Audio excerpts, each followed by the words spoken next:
Welcome back to Gaelic Games Fan TV. It is the hurling recap show. We're going to be looking back at the weekend's hurling championship action. We will be looking at the football action a little bit later on as well. So if you want to skip ahead, if you're watching the replay or at, feel free. And obviously I will clip up the football section of our chat as well. And that will probably come out at some stage tomorrow. But we'll start with the hurling championship action, Matthew.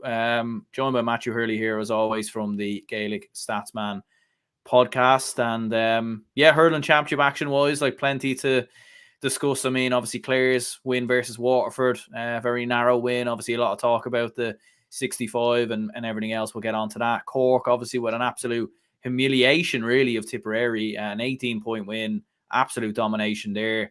Plenty to discuss in Leinster as well. Dublin's narrow defeat to Kilkenny, Galway and Wexford making light work of both Carlow and Antrim as well, albeit Antrim did give a good crack at Galway in the first half, and we'll be looking at some of the lower tier competitions as well. Matthew, I suppose not a bad weekend to be a Cork fan. Footballers won, hurlers won, so Jesus, yeah, like these days don't come around too often.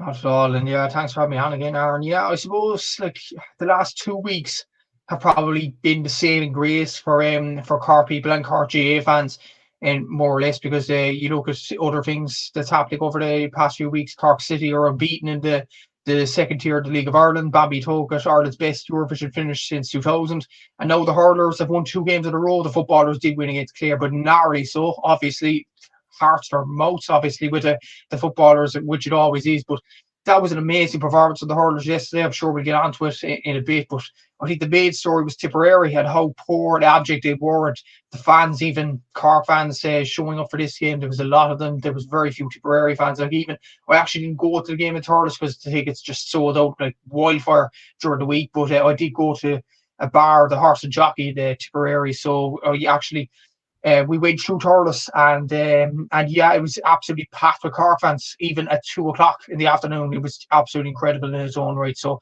yeah, a lot to get into, but the Rebels seem to be back at the moment, and the only thing that looks to be probably in denial of us getting to the All-Ireland stage is a draw between Waterford and Limerick next week. So I'm sure every Cork fan would be just hoping that somebody actually wins the game next week, and make sure that Cork goes straight through. Yeah, and I was looking at your own post, obviously, that you put out on your own socials of all the permutations and everything else, and we might try maybe get into it a little bit later on. But yeah, like so much can obviously happen going into the final days. But I suppose we said during the week you came up against Tipperary. You have to obviously do the business following the win versus Limerick, and you certainly done that. It was Tipperary 121, Cork 430. Like in your wildest imagination, even with Tipperary struggling as the way that they were, and obviously your performance versus Limerick, did you ever imagine you'd beat them by 18 points in their own backyard? I mean, this is quite incredible. Like, I think this is Tipperary's worst championship defeat in, I think, possibly ever in Munster. It's their worst defeat, according to many outlets, since 1897. Wow. Against Cork themselves.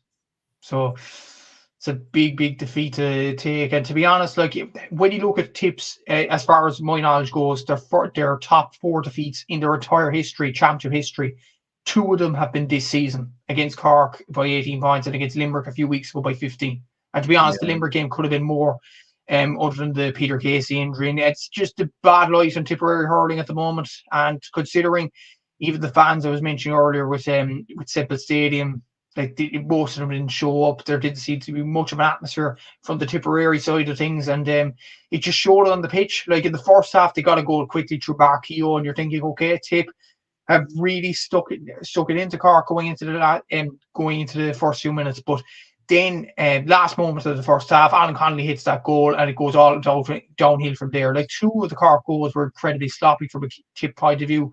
The second goal for Alan Connolly, where he just waltzes through the fence after intercepting a Tipp pass, and then the Patrick Horgan goal where Shane Barrett intercepts a pass from a Tipp player. Like that is, it's basic stuff, and you worry from a Tipperary point of view, where do they actually go from here? Like even you look at last season, and there was a lot of positivity around Tipperary hurling, but when you look at it broad daylight, they only not won 1 game, and that was against Clare and Ennis on the first day out. They didn't win against Cork. They drew against Cork. Probably should have lost in Páirc Uí Chaoimh. They drew against Limerick, a Limerick team that was on its knees, to be honest with you. And Waterford, they lost in Thurles last season. So probably that was the red flags. And the Galway game as well last season was really, really poor. The league, it got worse, and now it's got to rock bottom.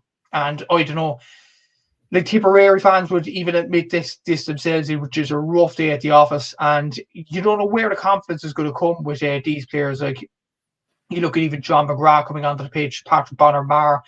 They seem to be devoid of confidence in coming on, and it was the total opposite with Cork. Cork were playing with free-flowing attacking styles. They were absolutely outstanding in the counter-attack all day long. Shane Barrett as well. Alan Connolly, that's his third hat-trick of the season, which is absolutely unheard of. He's an incredible hurler. And, to be honest, he was injured last season, so to be honest, if he wasn't injured, he probably would have started. But what a performance from him.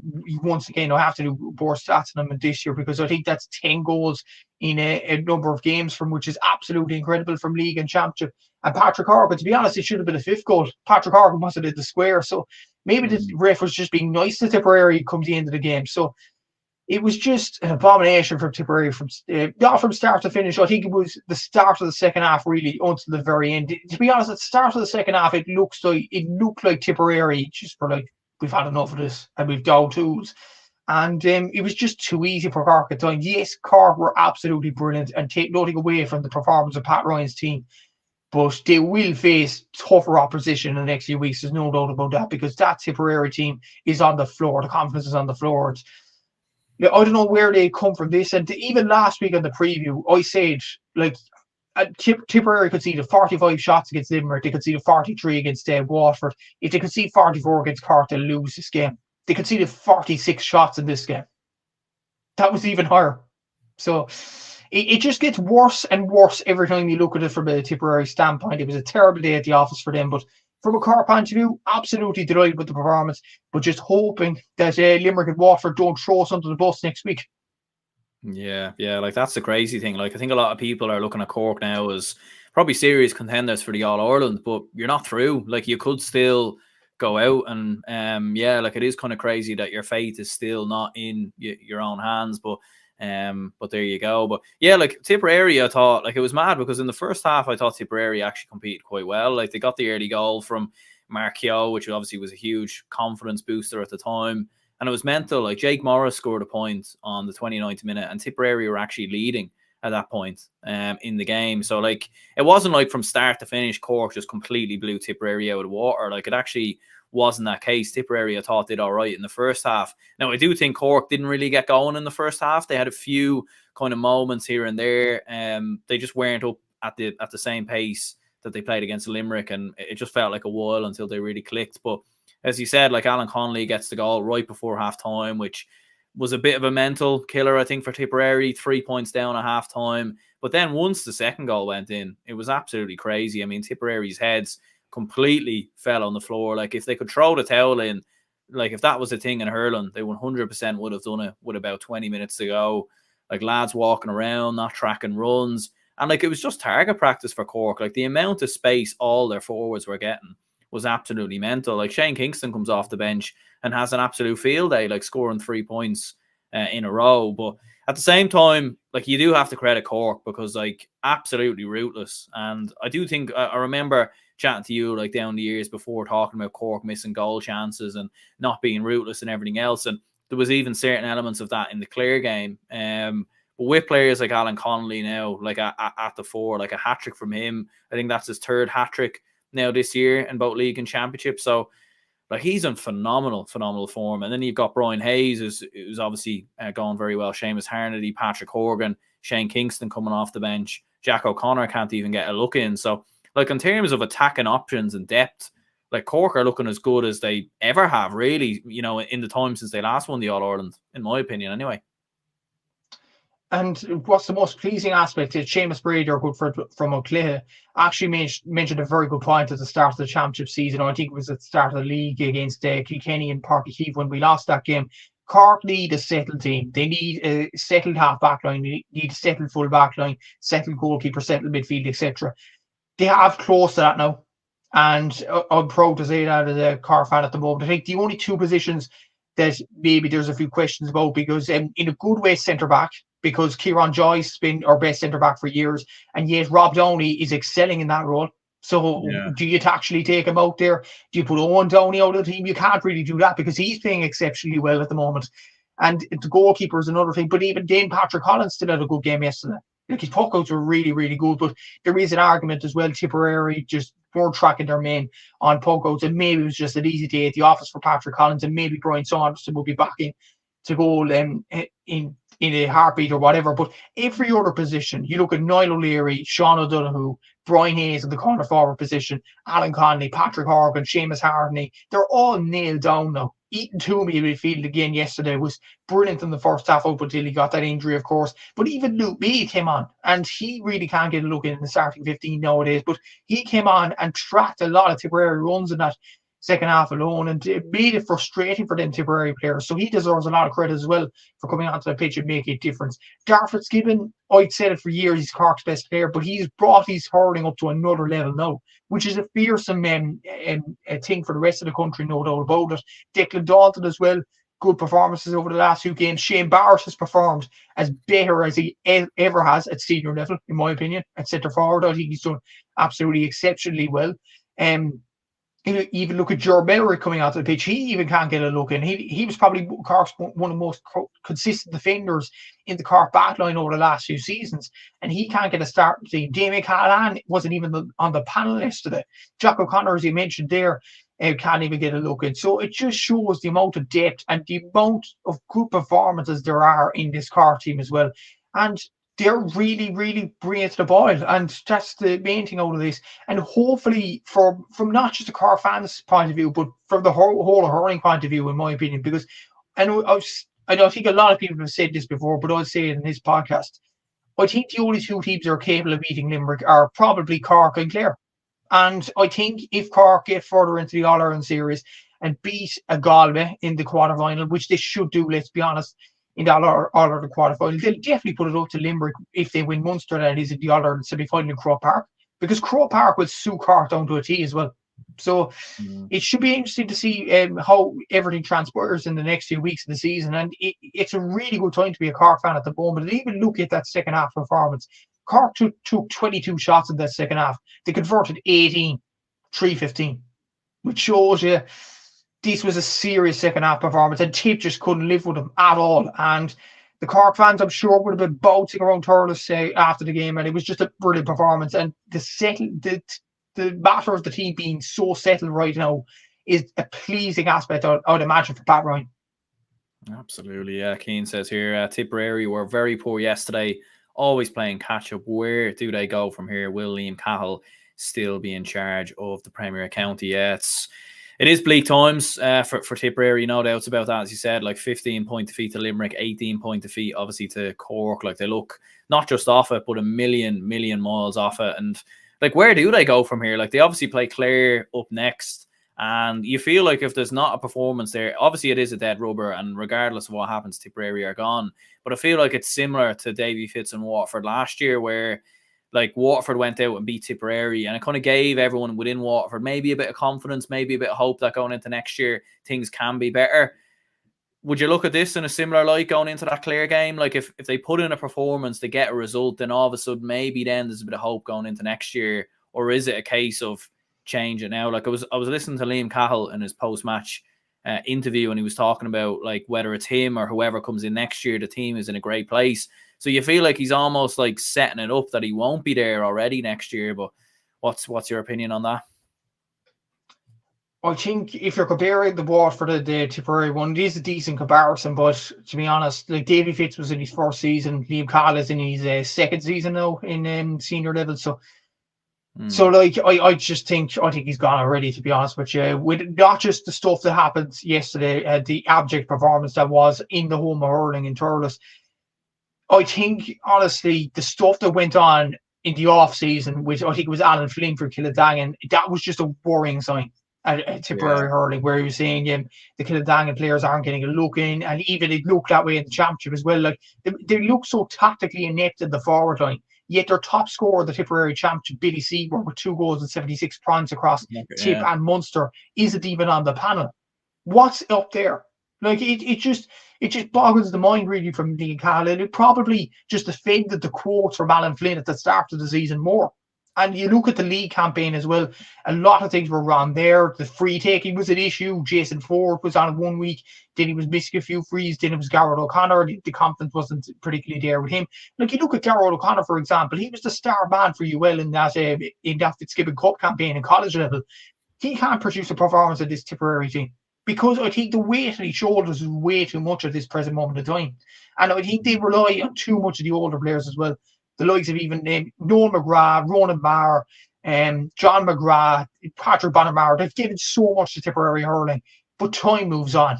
Simple as that. And I just think they rely too much on those players. Even look at the free take. It was improved yesterday with 70%, but it was something like 50 or even a 40% in games against Limerick in the league, Limerick in the championship, the first game of the championship as well against Limerick. I just think it was very, very poor throughout the season from a Tipperary point of view. And you just wonder, would a like of a Billy Seymour actually change the mindset in this Tipperary team? And worth noting as well, this is a Tipperary team off the back of under 20 success in 2018, 2019, where they won all Ireland titles with the likes of Jake Morris spearheading in the forward line. It looks really poor at the moment, and it's a worrying sign from a Tipperary point of view. It just looks like the fans, even it was a sea of red in Thurles yesterday, which I noticed as well. It just looks like the fans don't have belief in Liam Cahill either. And it just boggers, it just asks the question, what did Liam Cahill actually leave Waterford to go to this for? With all the stuff that happened with Colin Banner and the backroom team, it was poorly managed, and it was almost a scenario where Liam Cahill has to succeed as Tipperary manager because of the flack he got and things like that at the media in the aftermath of being announced as Tipperary manager with Colin Bonner being sacked. They haven't proved the Tipperary players on the pitch. And it's just a worrying sign more than anything. And it is really, really poor. And you just wonder, where do they go from here next year? Who do they get in as manager? Like, would they get Brendan Cummins in as manager for the under-20s? They tried that experiment with Liam Cahill and it didn't work. So, it's almost like a reading comments there. But yeah, it's a poor one for Tipperary. It's a really difficult one to comprehend. And I just wonder, are they picking the right players? Looking at the Tipperary Championship, like, there were some decent games in the Tipperary Championship. Like, Kildangan were a decent side that put it up to Clonlara for a large period in that Munster Championship game, and yet most of their players don't seem to get picked in the Tipperary panel. Like, I'm just wondering what is going on behind the scenes there, because it's not good, whatever it is. Yeah, absolutely. Yeah, Matthew says here, I agree. They're relying on the older lads too much. It must be said that Cork have been relying on older lads up until the last two matches. Yeah, like that. I suppose that is partly true, and I suppose I remember we were speaking about that after the Waterford game as well. In fairness, A2 says, don't think it's fair to slag off the Tipp fans for not turning up to complete non-performance, proving the fans correct to not bother. Yeah, at the same time, though, I do think you should, like, go out and support your county. And, like, in my opinion anyway, like, if Cork were in that kind of a mess, I think the Cork fans would turn up. Maybe not as many as what turned up in the Tipperary game. I think Limerick, I think Clare fans will turn up. And I don't know what it is. Like, it seems to happen sometimes with Kilkenny and Galway a little bit as well. And the Kerry footballers are sometimes a perfect example, where maybe because they're so used to turning up in All-Ireland semi-finals and finals and used to getting to the latter parts, it's a matter of, saving your cash and saving your money for the big day. But yeah, like, what did you make of, like, because it was mental to see, to be honest with you. And I know obviously you were saying you weren't at the game, but like, looking at it on the TV, it was just sea of red, and like, it must have been, geez, like, I don't know how many Tipperary fans were there, but like, in your own stadium as well. It was just bizarre to see, to be honest. As I mentioned there, I did go through Thurles, and the most fans I actually saw on the streets were Cork.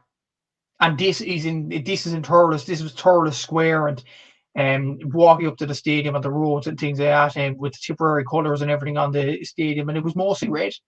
And it just proved, I just think it is poor form. And as you mentioned there, like, with Limerick fans and things like that, and even before, like, Limerick got the success. I remember in 2018, the semi-final, obviously the semi-final where Seamus Hartney was denied by Nicky Quaid. I went to that game, and Limerick weren't as successful as they were right now, but there was a sea of green and a sea of red. It was a brilliant atmosphere that day, and it just epitomised that the Limerick fans would get behind their team no matter what. Clare's the same, I think. Cork is probably the same in the hurling, maybe not for the football, but that's another side to the story. Donegal is nearly the same in football. You look at other counties, well, Mayo, the exact same. Even if they're struggling, they still go up in their droves and things like that. And there's a lot more diehard supporters. But what I noticed with that Tipperary fan base yesterday, it went down the sense of, number one, it could have been a number of reasons. Number one, they wanted to keep their cash in their pockets and they were comfortable enough of getting to the All-Ireland semi-final or the last stage of the All-Ireland, which I don't think was the case with Tipperary, because I don't think that team is at this stage right now. Or I think it's the latter, which I'm going to mention now. I just don't think the fans believed in Liam Cahill from the very start of the season, with the stuff that went on in the background with Kilkenny and stuff like that. Like, I was speaking to a few Tipperary fans, even being up in Limerick and living up in Tipperary for college, and speaking to some Tipperary fans, it seemed like there was no belief in Liam Cahill, despite many strides in many ways last season. And it gave off a vibe that they do not believe in this manager, despite doing well enough last season.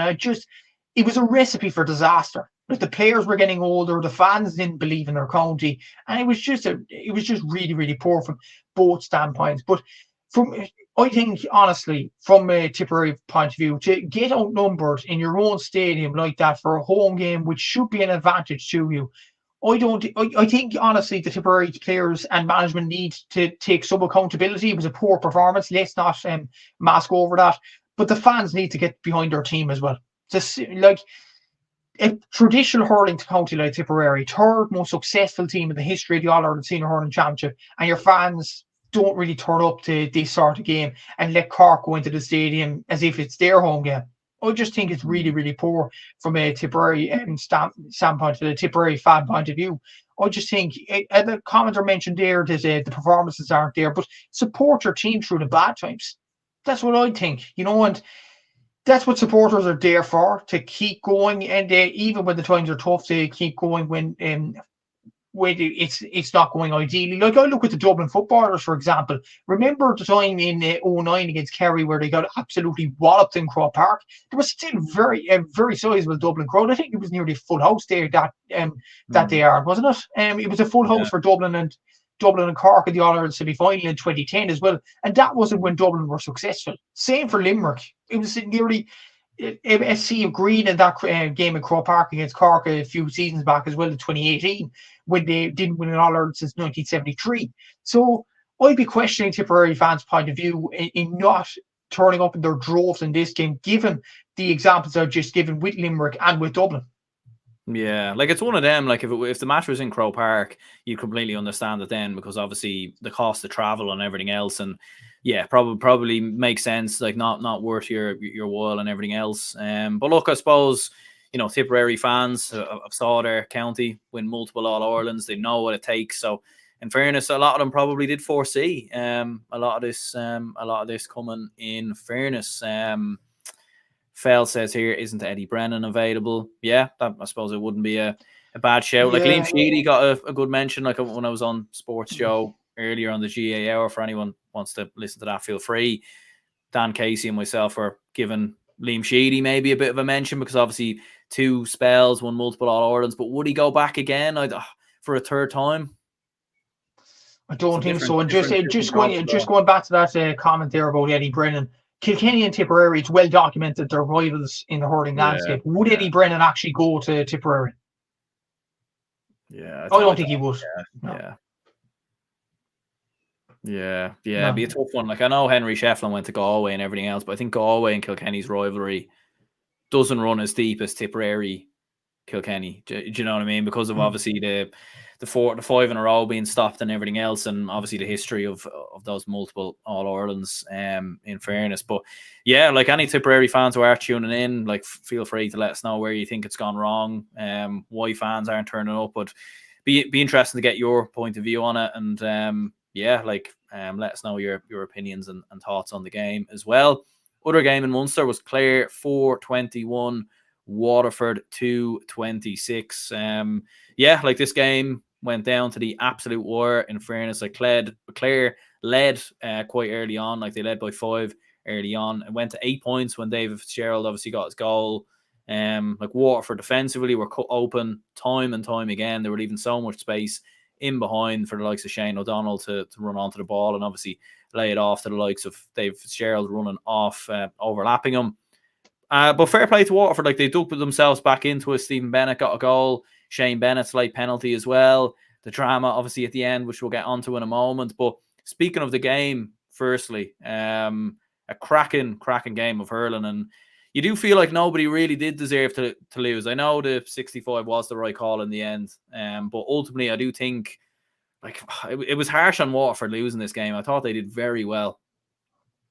Yeah, I think they did as well. That's an example for Tipperary to die with your boots on. And Waterford have been considered soft over the last 2 seasons, but for them to come back into the game, being 8 points down at half-time, showed a lot of guts, especially in Ennis. And they should be applauded. Fair play to the Waterford players. And even if they do go out to Limerick next week, I do think it's been a brilliant season for Waterford in the championship, considering the opposition that they did play. They beat Cork, they drew it. And I think that game against Tipperary in Walsh Park, I think that was the moment where Waterford kind of lost their chance.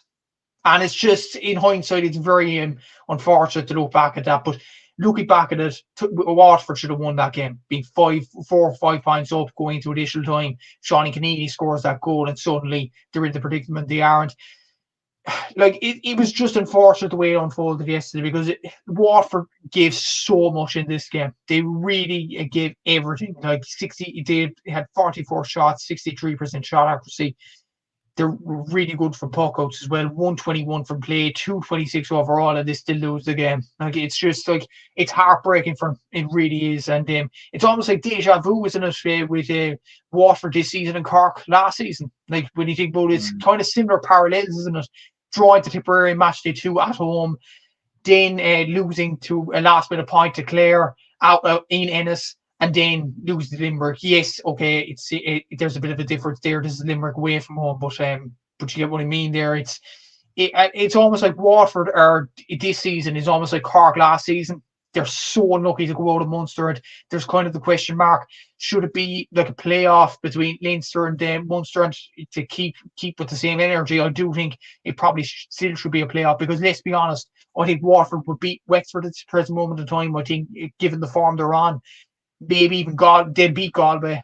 Dublin are performing well enough, but I think Waterford would beat them as well. It's just unfortunate the way Waterford are going to go out of this championship. What a performance from them, what a way to get back into it. But from Clare point of view, they had to play what's in front of them. They had to win this game, and they did so. Fair play to them for getting them 4 goals. Tony Kenny coming onto the pitch and getting a goal as well. David Fitzgerald is probably having a brilliant season, and himself and Dar Fitzgibbon, them 2 midfielders, are probably the best 2 midfielders in Munster at this present moment in time, in my opinion. Like, they're in exceptional form. And Mark Rogers had a good game as well. Darrell Owen getting that early goal as well, that probably set them on their way. You don't want to be predictive with the Waterford performance, because they gave it socks, no doubt about it. But the 2 goals they did concede were a bit too easy in the first half. Like, Darrell Owen's goal, too much space in the back line, puts it in easily past Sean O'Brien. The second goal from David Fitzgerald, long ball into Shane O'Donnell, wasn't dealt with, ball into the back of the net. I do think Waterford lost the presence of Conor Prunty there. I think he would have organised the back line. I think he would have been really good in them sorts of situations. But look, it was just unfortunate Waterford lost the game. But Ty de Bourke had another excellent performance from centre-back. Stephen Bennett was brilliant as well. Daisy Hutchinson from his right position. I think Kevin Manny had an exceptional display at corner forward as well. So did Jamie Barron in midfield, played well at spades. So I do think Waterford, there was a lot to be positive about. It was just an unfortunate set of events that they did lose the game in the end. And going to Limerick next week, they have to get a result. A win or a draw would do Waterford next week. Are they capable of doing it? Yes, but Limerick will be up for that game, no doubt about it. Yeah, Keane says here, Waterford were very unlucky not to come away with a draw. They will put it up to Limerick and could be the All-Ireland champions. They never threw in the towel against Clare for 70 minutes plus. Yeah, like, it was just a big negative for Waterford was defensively. Like, the half-back line was pressing up every time Clare had the ball. And like, majority of Clare's points were coming closer to goal, which was interesting as well. You could tell, obviously, that was a tactic from Davy Fitz to try and limit Clare from shooting in the type of zones with Mark Rogers and everything else like they normally would. But it just meant for way too many goal chances. And Shane O'Donnell, I thought, was absolutely outstanding as well. In fairness, Denise says you can understand Davy Fitzgerald's frustration when in the position he was in at the time. Ref made the right decision 100%, but Fitzy just needs to maintain his emotions better. Yeah, like I suppose we'll get into that. Like obviously it was a 65 at the end that was given, and anyone who saw the game, and if you haven't saw the game, like it was hard to judge it at the time. There was a few different players involved. Tiger Burke was obviously in and amongst it, and when you watch the replay, you can clearly see the ball did actually come off his hurl. There was a bit of confusion around the umpire. He didn't really know, like, should I give it? Should I not? Like, he kind of hesitated over it. Eventually, then he gives the 65, which was the right decision in the end. And then, obviously, Mark Rogers pops the ball over the bar. I think what Davy Fitz was maybe more annoyed about was the fact that Mark Rogers did buy himself an extra couple of yards. Like, it looked more like a 64 or a 63 rather than a 65. I think he was arguably actually more annoyed over that. But then at full time, obviously charging onto the field, Clare selectors are getting involved. There's a few other people involved, obviously, as well. A little bit mental, a little bit chaotic. What did you make of it all? There's a few elements to this, isn't there? Firstly, the stuff on the pitch, it was a 65. And looking at it on the TV in normal time, obviously I was in the pub, so seeing it was kind of difficult to see at that time. And looking at it first glance, I thought it was unfair in Waterford. But looking back at the replays then and looking back at social media sites like Buzz.ie, Sports Show, stuff like that, it was a 65. Tailteann Cup, it hits his hurl, simple as that. In terms of Mark Rogers gaining a bit of an advantage, there is an argument as well that he was hitting the ball at such a ferocious pace that it wouldn't have mattered anyway. So is it a bit predictable to complain about that? Probably. So yes, but he did gain a few yards. There's no doubt he gained a few yards over that, but I think he still would have hit it over the bar regardless.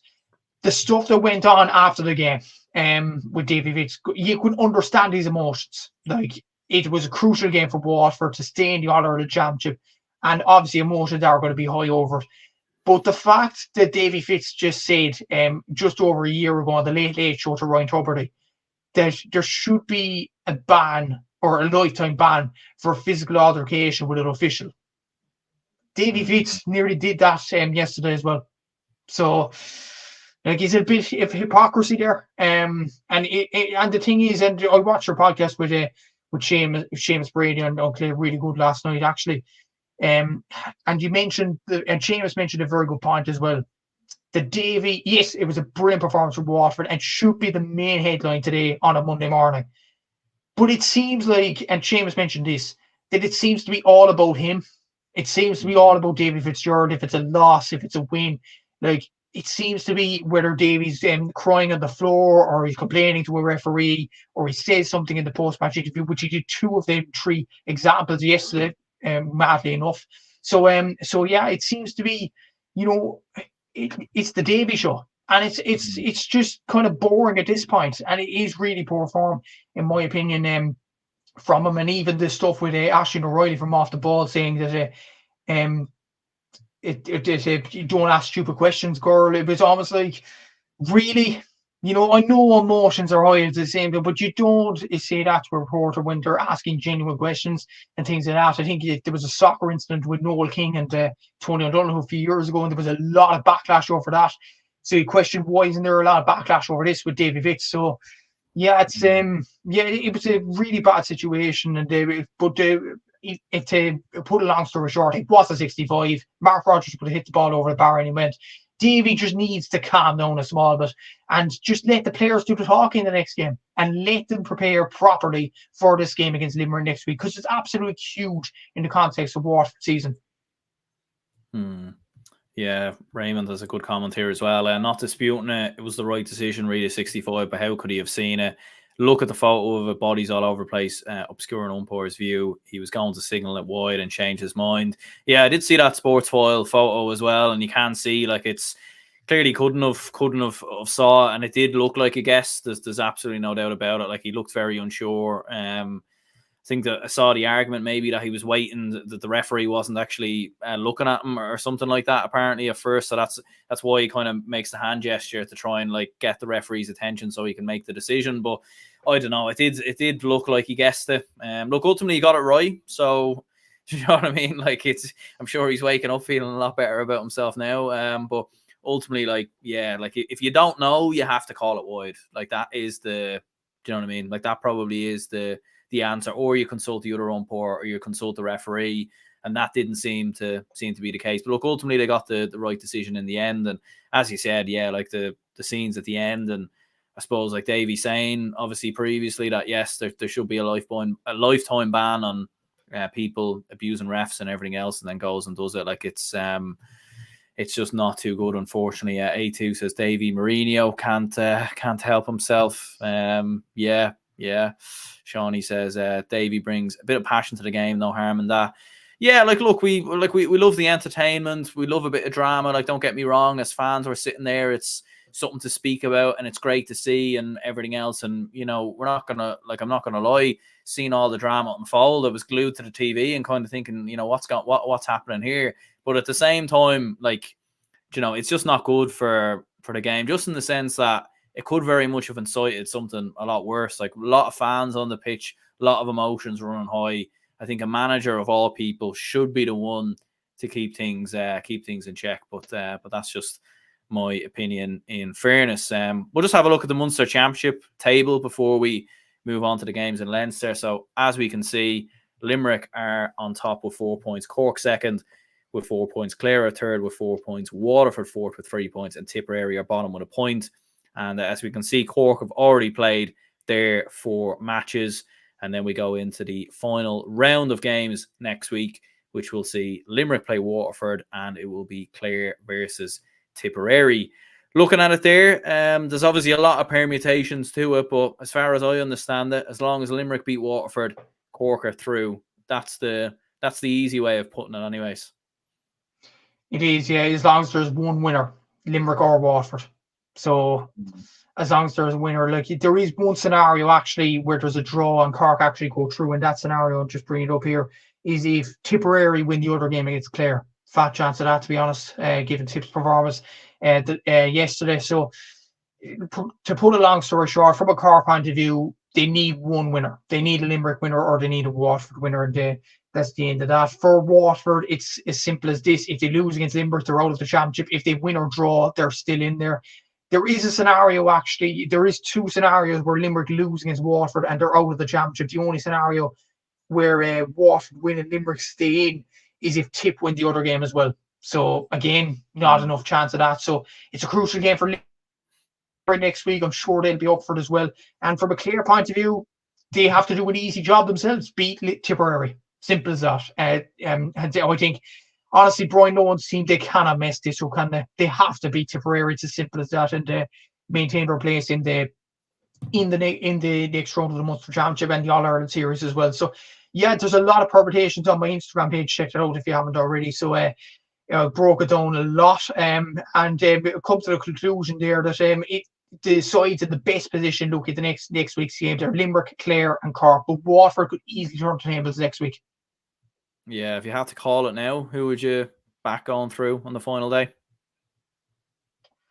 I'd say Clare should beat Tipperary. If they're up for it, they should, let's be honest. So that's one result sorted. I think Limerick should do enough to beat Waterford. But I just wonder as well, Aaron, would there be a bit of tactics going wrong? Because most people would argue that Clare are the better team than Tipperary and they will win that game. To knock Cork out, would Limerick and Waterford agree that we'll draw this game? Be like, do you ever see that at I think it was the World Cup or something before, when Germany were playing someone and they just passed the ball around for like the final couple of minutes? Absolutely no shame. You couldn't get away with that. You couldn't get away with that in hurling, though. No, there was a situation in the Derry Bar Cup this weekend. Actually, I discussed it with Jason Keelan as well, that Longford were playing against Fermanagh, and a draw there would have been enough to see them both in the final, and Cavan left out of the competition regardless of the result against Leitrim. And voila, it actually happened. Longford and Fermanagh drew. So here we go. I'm living nervously here, Aaron. Could it happen? I don't know, but we'll have to see next week. Yeah, absolutely. Yeah, it's to be fair, it's very exciting, and it is. It's going to be absolutely cracking to see the games play out. In fairness, moving across to Leinster, Dublin 223, Kilkenny 128. I was at this game in Parnell Park, and it was heartbreaking. I'm not going to lie, because you really felt like Dublin had Kilkenny on the ropes. They had a massive opportunity. They obviously get the goal from Brian Hayes in the second half to go 3 points up after what was like Kilkenny were leading for the vast majority. I felt like Dublin were keeping up with Kilkenny. Like Chris Crummey was absolutely outstanding, in fairness, like a number 5 3 points from him. Brian Hayes was very good as well. Conor Burkeboat in midfield were outstanding. Like it felt like Kilkenny just weren't entirely at it. Like TJ, I don't think had his best game. Owen Cody finished with 1-3, but I actually think he was very quiet, like especially up until his goal. John Donnelly was obviously outstanding and one man of the match, and rightly so. But it was a massive opportunity for Dublin, and like we haven't beaten Kilkenny since 2013, and you get the feeling we mightn't get a better chance anytime soon. It was just an upsetting result, really, from not just a Dublin standpoint, but a neutral standpoint as well. I was just hoping that Dublin would get over the line, because I said to you during the week, this was a big opportunity for Dublin to do it. And they didn't necessarily blow it or anything like that. It was just unfortunate the way things ended, Owen Cody scoring that goal. And when Brian Hayes hit the back of the net, you were thinking, Dublin are going to win this. They're well primed to do it. Conor Burke is performing well in midfield. And to be fair, Sean Brennan made a brilliant save in the first half, and he was having nearly the game of his life. And just for that goal to go in from a 1-0, guess what, Germany won? Yeah. Raymond, that's why I'm nervous. That's why I'm nervous. None of these scenarios now in the next few days, please. But back to the Dublin game. Look, like Sean Brennan, as I mentioned there, with a brilliant save in the first half, and you were thinking he was performing well. Kilkenny going to get past him, and then Owen Cody scores that goal. It's kind of like every neutral fan, and Dublin fans especially, hearts just sunk at that moment in time. And it was almost like that Ralph Wiggum meme on The Simpsons. You could just pinpoint the exact moment when you see the heart breaking. And unfortunately, that was the case with Dublin. And it was just really, really upsetting more than anything that Dublin didn't manage to get over the line, because you would have loved Dublin to get a win in this and put the Leinster Championship wide open. But ultimately, it was a win for Kilkenny. They got over the line in the end. Wasn't their best performance, but in the end, they did get over the line. John Donnelly, as you mentioned, there 7 points is an incredible display from play. And there were some, off the top of my head, I can't remember who it was, on X yesterday or earlier today, said that John Donnelly is probably the most unappreciated player in the Kilkenny team, along with Mossy Keown and Cian Kenny. And I'd actually agree with him. I would, because when you look at their scoring tallies, I haven't tallied it up yet, but they're actually relatively high other than TJ Reid. I think they're the 3 top scorers in Mossy Keown, Cian Kenny and John Donnelly. So they are underappreciated, and they get Kilkenny over the line once again. It was a brilliant display from John Donnelly to do that. But from a Dublin point of view, and I heard you and Seamus talking the podcast last week, it was just heartbreaking from a Dublin point of view that they did lose this game. And they can beat Galway next week. I think they're performing better than Galway, but it's going to be a big task to go to Pearse Stadium next week and get that win that Dublin need. Yeah, and it's a mad one as well, like Micheál Donoghue versus Henry Shefflin, but Micheál Donoghue's the Galway man. Henry Shefflin is the Kilkenny man. So yeah, it's going to be an absolute blockbuster tie, no doubt about that. A2 says absolutely sickener to lose. Ref was a Kilkenny fan. Shocking. If the lads can pick themselves up, no reason we can't beat Galway. Yeah, like when you saw Billy Ryan, like in the build up to the goal, like he looks like he took about 7 or 8 steps in the build up to the goal. There was a few other decisions as well, like. There was one moment he blew for a free for Kilkenny, like before a Dublin puck out had even happened, and it's like, how can the referee even see what actually happened there? He blew for a throw ball at one stage against Dublin, which just felt a little bit harsh considering players were throwing the ball left, right, and centre. And the steps one was annoying because he literally blew for steps for a Dublin player literally about a minute before that. So it was very frustrating. But look, ultimately, I think where Dublin lost the game, we can look at decisions and everything else. Where we lost the game was when we went 3 points in front. It was like we didn't know what to do with ourselves. It was almost a shock that we're actually in front, and Dublin didn't kick on. And like when you have a Kilkenny team on the ropes, like you need to put the nail in the coffin. Yeah, definitely. And it was just unfortunate that they didn't manage the game like they did in 2013, like that time when Danny Sutcliffe scored the goal. I think they won that game coincidentally by 3 points in there. So they held on that time. And it was just unfortunate that this Dublin team didn't manage to do it. And you mentioned there with the Galway game next week, actually, the last time Dublin did have a Galway manager and they played Galway the last game of the Leinster Championship, look what happened. Can history repeat itself? So yeah, that's and Micheál Donoghue was managing Galway, I'm pretty sure as well. Yeah, it's a big one to talk in the preview podcast this week, definitely. But yeah, from a Dublin point of view, it was just a sickening one to lose. Like even Chris Crummy had a good performance. Danny Sutcliffe both scored 3 points for play as well. And even look at the scores from frees. Yes, they got 11 scores from frees. Kilkenny got 7. Kilkenny scored more from play, but it was just a sickener. It really was. From a Kilkenny point of view, it was steps. It was steps for Billy Ryan, and yeah, it was just unfortunate from a Dublin point of view, no doubt about it. But yeah, Dublin have to learn from this. They have to brush themselves down. They have to go on to the Galway game next week and believe that they go on and win it. They believed that they can win this game and just fell short. If they bring the same belief to the game against Galway next week, I think Dublin will win that game because Galway aren't performing well. And we'll get onto them in a sec. But like from a Dublin point of view, there's still a lot of positives today. But good win for Kilkenny because they needed the points at the board just to get that safety net there. But from a Dublin point of view, it was absolutely heartbreaking. Yeah, the other 2 games in Leinster, Carlow 113, Wexford 236. So no chance of an upset here. Like Conor McDonald with 2-3, Leach in 14 points. Fairly standard stuff, and you'd imagine Carlow will be very disappointed because like they were very competitive in their last couple of games. Obviously drew with Kilkenny last time out, but yeah, massive win for Wexford. And in terms of the permutations as well, like that score difference boost could be absolutely huge for Wexford as well. Yeah, and it just shows that Wexford are actually improving.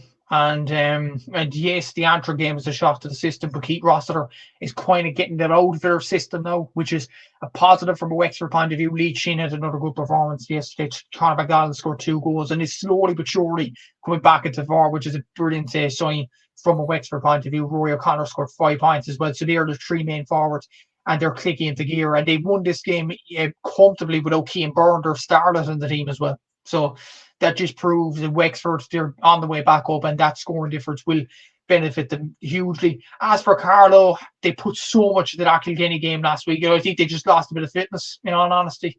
And just a side note of this game as well, and it was a good win for Wexford and unfortunate for Carlow. But the fact that this game was given 30 seconds on the Sunday game last night was a disgrace. Yeah, that was a little bit unusual. Yeah, like I seen some people giving out about the Dublin, them not showing the Dublin game. They did show it on the Saturday game, in fairness, and same with the Antrim Galway. But yeah, it was a little bit surprising. Like maybe because it was so one sided, they just said, you know what, let's just throw up a quick bit of it and get it over and done with. But yeah, like it was a little bit annoying, that, to be fair. And it's just a disrespect to both Wexford and Carlow fans, and it's just really, really poor from a Sunday game point of view. And Gary Dorr mentioned this, our good friend, obviously, for the Wexford Hurling podcast. He mentioned that Wexford Carlow given 30 seconds. There wasn't, Galway Antrim wasn't even shown this weekend. There's no excuses next weekend to not show all 3 games. And voila, they are showing 2 games at least. The Wexford Kilkenny's on GA Go and Galway Dublin's on RT, but they're not even showing Carlow and Antrim, which is essential. It is a relegation playoff next week. They're not even showing it. And it's like, what's the point in going up to the Leinster Championship if you're going to get less exposure in coverage? Because you can get more of the Joe McDonagh Cup and Clubber. Yeah. So it's like, it's really, really poor from RT. And I think I've discussed this in detail actually on Red FM with Dan Casey. Check that out if you haven't already. Very good chat. I know we're discussing Cork and Clare and the football and stuff like that, but we went into this discussion about the games not being shown at the weekend and the fact that Joe McDonagh show Clubber and things like that. And you look at League of Ireland, you look at the URC and rugby, they're actually showing more games than our national sport at this present moment in time. And it's poor coverage. And it's just poor for the game. And I think John McCarthy from Red FM as well mentioned a very good point last week about Jago and about other RT and not showing games as well. The Olympics is coming up in July and August. The Euros is coming up in a few weeks. All them games are going to be shown on RT, and all the events are going to be shown from the Olympics, whether it's boxing, athletics, stuff like that. They're going to be shown more. Them events, all them events in combined, are going to be shown more than GA games on RT or national sport. And it's just a shame, Aaron. It really is a shame. And I just think our team need to do better and in promoting our games more than this, because they're clearly not doing it at the moment. And even to follow other examples, like even Sky Sports across the water, I see today they're bringing Sky Sports Plus. They're streaming every Championship, League One and League Two game next season, and might do it for the Premiership next year, which is brilliant coverage for football. Yeah. Why can't they do it for GA across here? Yeah. Like, it's just, it boggles the mind. Yeah, like, and I know obviously there's more money in them games and everything, so like you probably get better cameras and all that stuff. But there's no, like, the cameras are there, like they're already showing the highlights. So why can't we see the game? Do you know what I mean? Like, why can't it should be on GA Go? Do you know what I mean? Like, and even if you were to put every game on there, and you were to increase the subscription fee, which they probably would, you know what I mean? Like, yeah, but at least then it would probably even, you know, people would probably say it's worth it. A2 says same old story with RTE, it'll never change. All this talk about saving hurling, practice what you preach. No, like it was disappointing, and like there was probably opportunities to show Christy Ring Cup games last night, and they didn't, as an example. But there we go. Other game in Leinster, Antrim 114, Galway 225. Like, if you were to not see this game, you would say, all right, Galway must have won this quite comfortably, and it was a handy win. But that wasn't the case at all. Like, Antrim actually led at half time. Ryan McGarry gets sent off in the 37th minute, and Antrim only scored 3 points after that, and one of which was from play. So, like, the red card really did change the proceedings of how things went there. And from looking at replays, I do think it was a red card, in fairness. But like, ultimately for Galway, like, I mean, at one point, like, losing at half time, you'd love to have been a fly on the wall to see what Henry would have said to the lads at half time there. I said the podcast to Jason Keelan during the week, that on my own podcast, that is, that if Galway were to lose this game, you'd be almost like at the point, what's the point in Henry Shefflin coming to Galway? It's only like it's getting worse from a Galway point of view, and they could have lost this game. Think of it from a David's advocate for a bit. If Roy McGarry stayed on the pitch, Antrim probably would have won the game because the momentum would have been there with them. But the fact he got sent off early, Antrim only scored 3 points in the second half, and there was a reason for that. They were down to 14 men. Galway took a hold after that, and the game was over. So like, in many ways, they were very, very lucky to keep their fingertips on their championship safety, Galway. Because like, if that red card didn't happen, we could have been talking about a different story today. And I just feel Galway, the project there, I don't get it. I just think it's really, really poor at the moment. Like, Henry Shefflin, like, we even look at his first year, okay, they put it up to Limerick, okay, they're going to go next season. The next season against Limerick, they do a crazy tactic by leaving one up front and get absolutely mauled. And then the next year, they seem to get even worse. And Dublin could really beat them next week at home, in their home patch in Beer Stadium. So it's a worrying time to be a Galway fan. And look at the permutations. I believe, I'm going to look it up on my Instagram there, but I believe, off the top of my head, Galway have to win that game to stay in the championship. So, but given the performances they have been giving so far, including this game against Antrim, I wouldn't be confident if I was a Galway fan looking at those games. It's just a hard one to see how Galway actually managed to save themselves and get a win in that game. As for Antrim, look, they were derailed by the red card. They did well in the first 2 minutes, and it just shows the strength that they have in Cork and Park. And they're in Cork and Park again next weekend against Carlow. I'd expect them to win that and keep to hold their Leinster Championship status. And ultimately, if they keep holding that, I think it'll be a good season. But if they lose to Carlow, there could be a lot of questions for Darren Gleeson if that was to come to pass. Yeah, absolutely. So Porrick says here, I won't be surprised if Dubs beat us next weekend in the Leinster semi-final. Could see Dubs in football, semi and hurling, semi enough to have footballers in it. Don't mind the hurlers. Yeah, look, I mean, if we can beat Galway next week, we stand a massive opportunity. I think an All-Ireland semi-final might be too far, I think, just because, like, you're looking at what's coming through Munster. I think that would be too far, but we'll take it at one step at a time, in fairness. We're struggling through this Leinster Championship, and yet we could somehow win it. So yeah, it is a fair point, and we'll throw the league table or the round robin table up on the screen there, so we can have a proper look at it, so Kilkenny are on top with 6 points. Wexford, Dublin, Galway, both joint second with 5 points there. Wexford are second on the basis of the better score difference. Antrim are 5th and Carlow are 6th. So Antrim and Carlow obviously can't get out of Leinster, but obviously the relegation is still a possibility with them two playing each other on the final day. So like you're looking at it really like, and I suppose really whoever, like you can really look at Dublin, Galway and Wexford, Kilkenny as Leinster semi-finals. Like that's kind of more or less what it is. Obviously if there's draws and everything else, then it starts to get a bit complicated, but like I think Galway need to win. I think there is a scenario where Dublin draw and we still get out of it, I think. Yeah, I'm just looking at this now. Galway have to win, but there is one scenario where they go through if they draw the game, and that's if Kilkenny beat Wexford. And in that scenario, Kilkenny and Dublin will be in the Leinster final and Galway will get third. So it's going to be an interesting week next weekend. I think, looking at the few games, I think Kilkenny should win in Nolan Park. I think Wexford are doing very well, don't get me wrong, but I think Kilkenny will heed to the warnings. No, I think they should beat Wexford in Nolan Park next week. And I think Dublin will beat Galway as well. So given those predictions, it'll be a Kilkenny-Dublin Leinster final and Wexford will finish third. And to be honest, Aaron, I think that's probably the best way that it will finish because Galway have been very, very poor this season.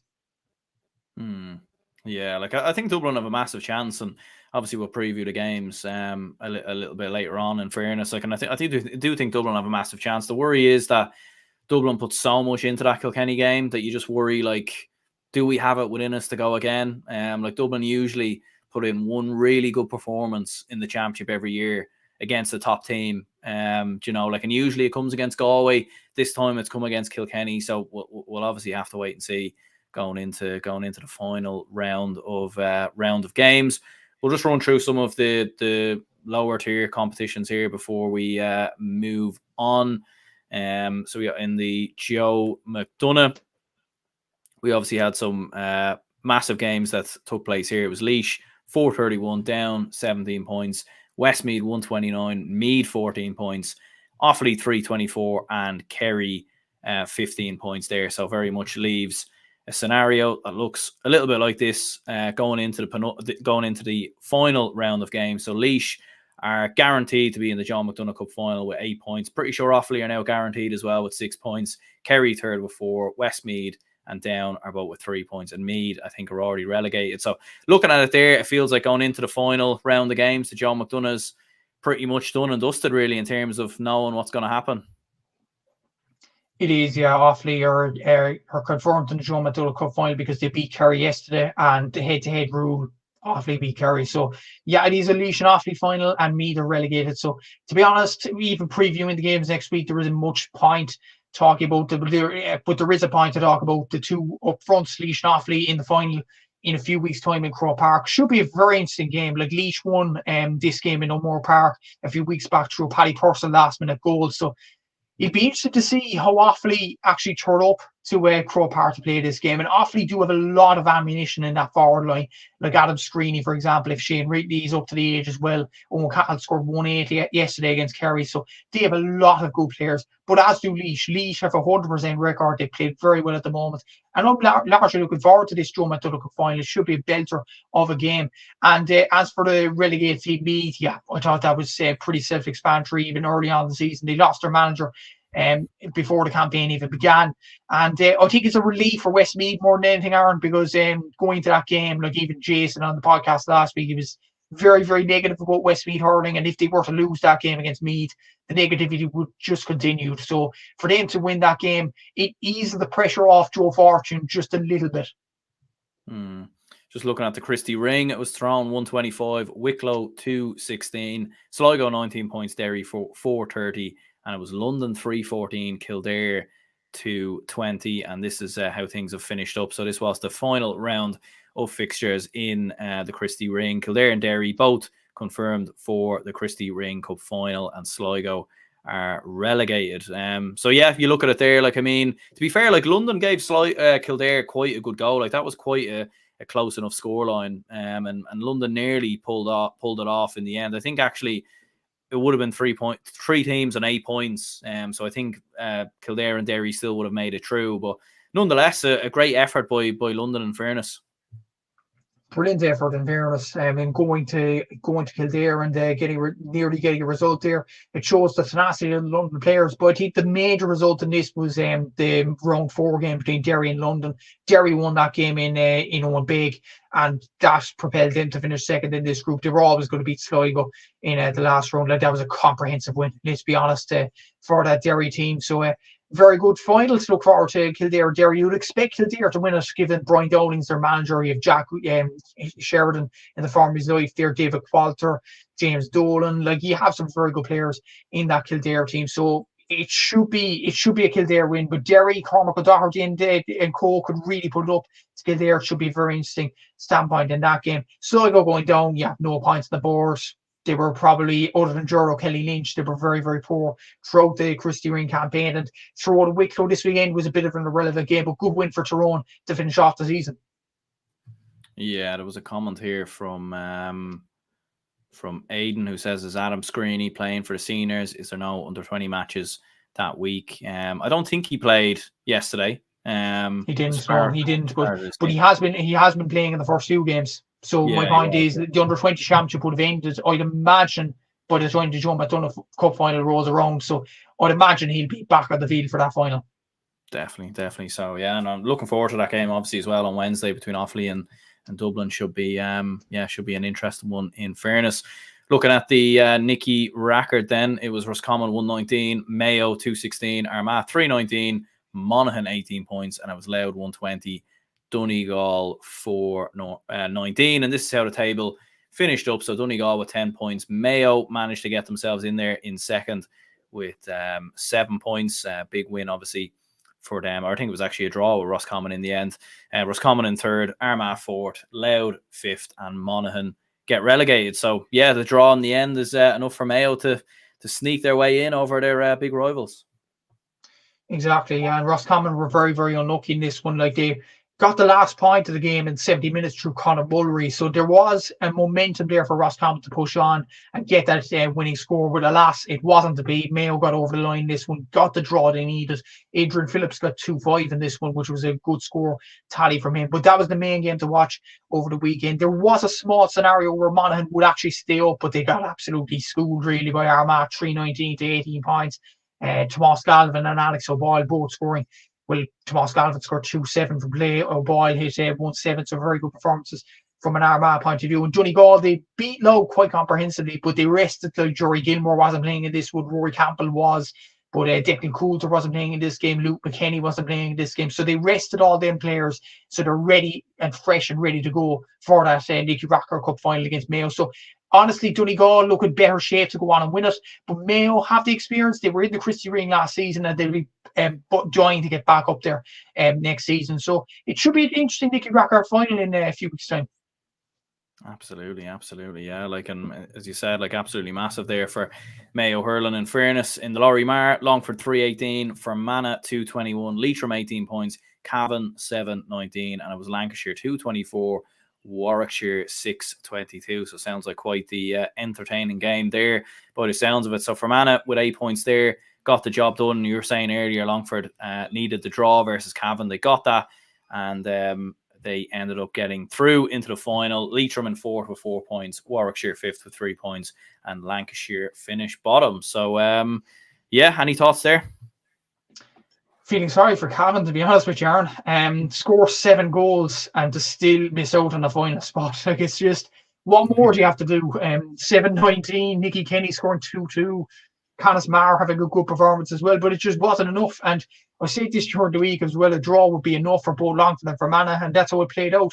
It looked like Longford, looking at Scorpio, were in control of that game, but then Fermanagh came back into it to nick a draw at the end. I wonder why. But look, it was a good performance from both sides. Again, Cian Darcy hit 1-9 for Longford, and I believe he is the top scorer currently of the Laurie Mar.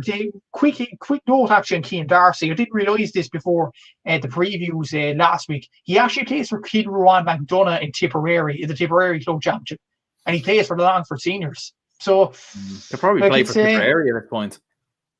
Yeah. Where's the link with Longford? I don't know there, but no, he plays with Longford. Fair play to him for dropping down the levels in many ways. But Sean Corrigan hit 1-6 as well, and Kerr McMahon scored a crucial goal for Fermanagh to level this game. But Fermanagh Longford final should be a very interesting one. Fermanagh have a lot of good players at their team, the likes of Luke McCusker, Dana McHugh.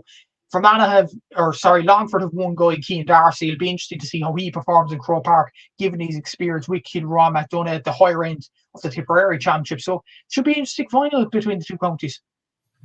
Yeah, there was a comment actually earlier here from Raymond who said Euro 2004, 2-2, 3-3 or 4-all draw, etc. between Denmark and Sweden would see both teams progress, and Italy eliminated. By sheer coincidence, the game finished 2-2 with a dramatic 89th minute Swedish equaliser. Like, seeing all these things happen, I'm starting to think, I think Waterford and Limerick might be a draw. Oh, we're not even at the preview stage yet, Aaron, and I'm nervous. it's just like, and even we had the G equivalent in the Laurie Mar this weekend. Like, it's just like all these scenarios, they cannot just be coincidences. They can't. Yeah. Hey, do you know, it would be bizarre if it happened as well, because like Cork would have won more championship games than Waterford. Like, and then Waterford go through. Like, yeah, crazy. Oh, yeah. You know what? The more we talk about it, Aaron, I actually can see it happening. I know Cork are performing well at the moment, but I can actually see it happening. Yeah. I think the good news is though, Limerick are a very good team, and they need to win that game. You know what I mean? Just to make absolute sure of it. But then again, a draw might still get them into the Munster final. So yeah, it is a little bit crazy in fairness. But yeah, look, we'll crack on into the football action. There was obviously plenty that happened here as well, in fairness. And the big talking point was obviously the game between Galway and Derry. It finished Galway 2-14, Derry 15 points. I suppose a game overshadowed by Garrett McKinless's stamp on Damien Comer's ankle, which we'll certainly get to. But yeah, massive win for Galway. Back-to-back defeats for Derry in the championship for the first time since 2018. That's 7 games now against Galway in the championship that Derry have not won. And like, it was interesting because I was obviously at the Dublin and Kilkenny game when this was going on. So I was kind of looking online and everyone was sort of saying Derry are finished, Derry are gone. Watched the highlights back and I didn't think Derry were that bad. Like, they actually started quite well. Like, Galway actually never led in the game up until the red card. And even after McKinless's red card, I thought Derry fought their way back into the game very, very well. Like, they got themselves level with 8 points apiece. And even at the end, McGuigan has that chance to level the game up with the goal. Obviously, it's saved by Gleeson, and then it goes down the other end, and Cian Darcy gets the goal. But ultimately, massive win for Galway. But at the same time, it is a massive body blow for Derry, because it just feels like maybe the wheels are coming off a little bit on Mickey Hart's men. It does, yeah. But Kevin Kennedy from the GA Sports Track Rap made a very good point as well about this game, saying that Derry, yes, it's a poor result for them. It's 2 losses in a row, but a lot of people seem to be pointing towards how bad Derry were, which probably wasn't the case. Like, you look at a few stats from Stephen O'Mara, I think, on X earlier today, just to get a snapshot of the game, because I obviously didn't have time to do stats. I was at the Clare and Cork game, and according to him, Derry actually had more opportunities than Galway. So, like, in any other day, Derry could have got over the line, but it was just Galway deserved credit. Like, they got 2 wins in a row against decent opposition in Mayo and Derry and deserved it. And fair play to them for doing that. Like, Robert Finnerty again in the form is like Paul Conroy getting the man of the match award in this game on GA Go. Sean Kelly had a good performance from midfield. It was very interesting to see where would he actually be. They stuck him in midfield and he got a goal there. So maybe that's the position for him in future games later in the championship. Cian Darcy got a goal as well. Very good performance from him. Shane Walsh had a decent performance, and Damien Comer wasn't really in the game other than the McKinless sending off. But yeah, very good result for Galway. But for Derry, I wouldn't worry too much from a Derry point of view. Yes, it's 2 losses in a row, but they have a game now at home against Armagh, Celtic Park. They're then playing Westmeath. I'd imagine Derry should win them 2 games. Let's be honest. I think they should. So I think, and they will get to an all-out quarter-final. The question is, will they get to an all-out semi-final and eventually the final? We'll have to see the next few weeks. And they didn't become a bad team overnight, Derry. They're still a very good side. So people need to see that standpoint as well. And they're still up in the reckoning from the other point of view. Moving on to the McKinless sending off, and I don't think this is an unpopular opinion, Aaron. It was stupid from McKinless. What on earth was he doing? Like, and to be honest, if fair play to Brendan Cawley's assistant for actually spotting the incident, because most officials actually wouldn't have seen it. But like, what was he actually doing? Like cameras all around you, cameras around you. We're going to get banned anyway.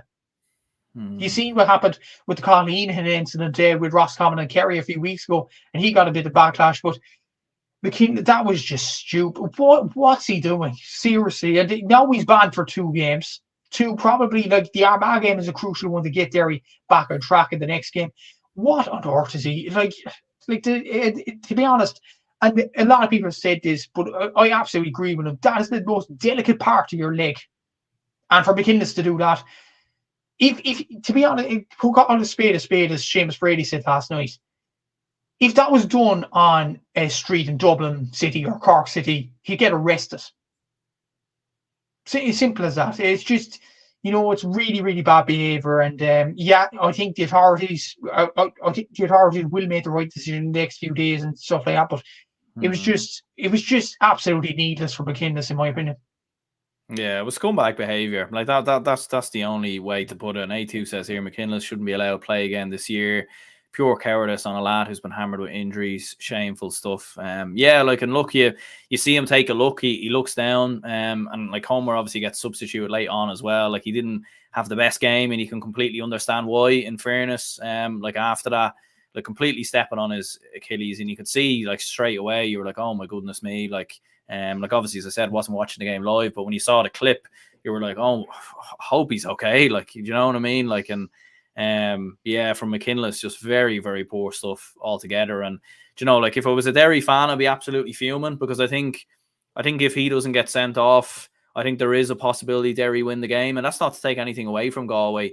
I just think Derry do have a better team, in my opinion, a better 15 than Galway right now. And look, Galway maybe would have done something. It's obviously all in hindsight, but I think he let himself down, he let the team down, he let the fans down, let Mickey Hart down as well, because game plan goes absolutely out the window straight after that.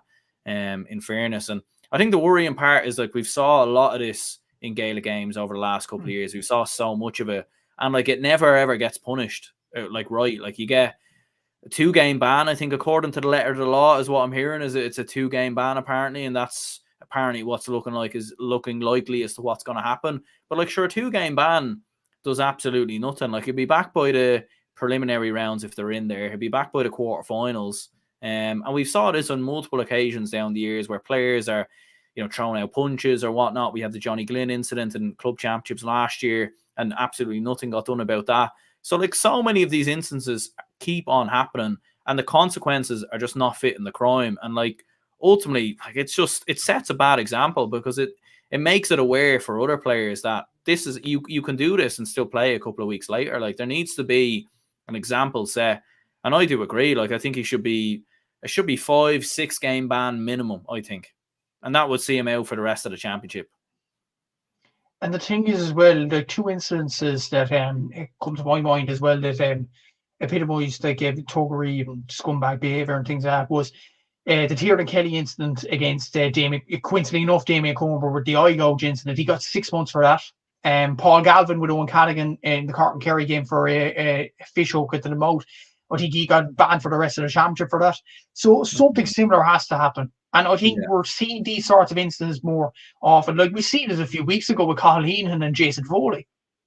Like this won't stop until somebody in GA Congress actually says, you cannot do that.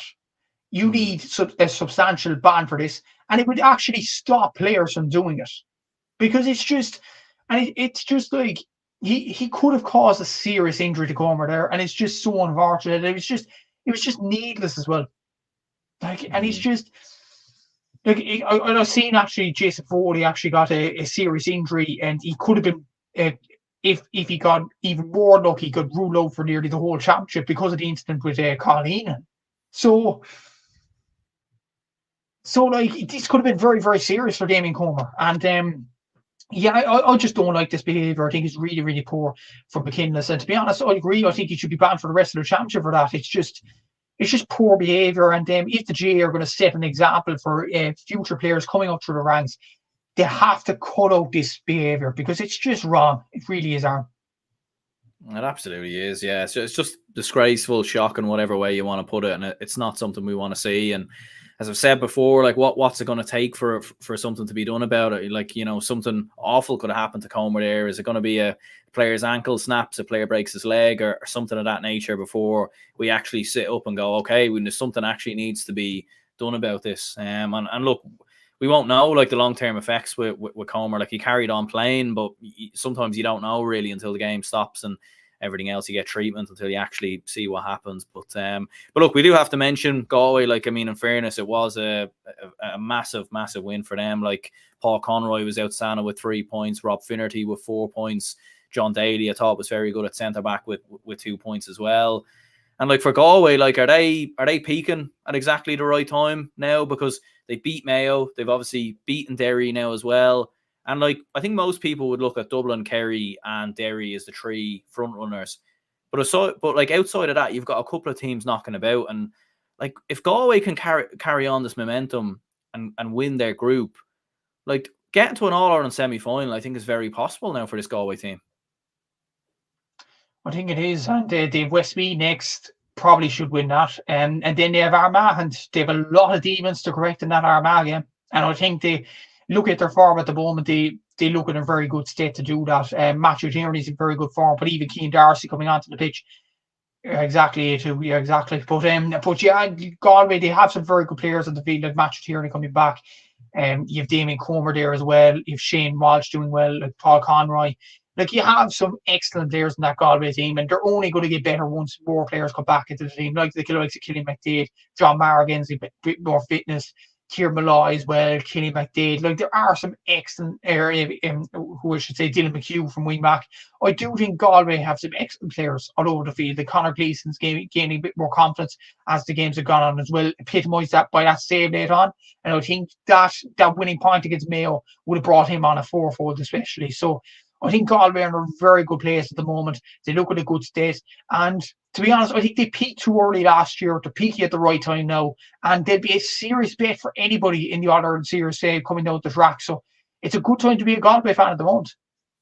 It absolutely is. It absolutely is. And as you said, yeah, it seems like the complete opposite from what we saw last year, where they were so good in the league, so good in the early part of the group stages. And now they're, you know, their best 2 performances, I think, of the year have come in their last 2 games, which is very impressive stuff. Other game, Kerry 24 points, Monaghan 1-11. Yeah, this was kind of mad to see. Like, Kerry were, I think, 15 points to 2 up at half-time, 13-point gap at half-time, an absolute whitewash. Like, Conor McCarthy had that early chance in terms of a goal for Monaghan. If he takes that, maybe it could have been different, but yeah, it was just it was so comfortable from Kerry. Tom O'Sullivan outstanding with 3 points. Paul Gainey, I thought, had a very good game as well. Monaghan, though, like, goodness me, like, this was very, very poor stuff. Like, considering they didn't play for 6 weeks, and I know maybe some people were saying it was a lot. It was too long of a layoff, and you know, like, maybe it affected them and everything else. But like, that first half performance, like, that's as bad as I've seen Monaghan, I think, potentially ever, to be honest.